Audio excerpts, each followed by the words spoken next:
তোমরা কি জানো, নারীর 9টি পুরুষের 6টি গুপ্ত গুণ আছে, যা জীবন বদলে দিতে পারে। নারী ও পুরুষ জন্মগত গুণে আলাদা, কিন্তু পৃথিবীর চক্রে সমান গুরুত্বপূর্ণ।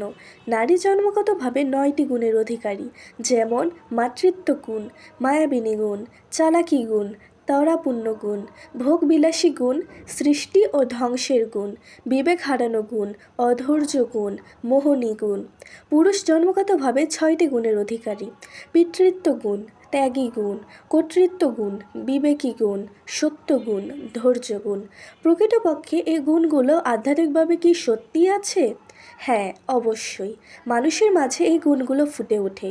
আমরা যদি মনোযোগ দিয়ে দেখি, প্রতিটি মানুষই এই গুণের মিশ্রণ। নারী ও পুরুষের গুণের গল্প, কোনটি সত্য কোনটি মিথ্যা ভাবুন, অনুভব করুন, তারপর সিদ্ধান্ত নিন। আর অবশ্যই কমেন্টে জানান আপনার মতামত।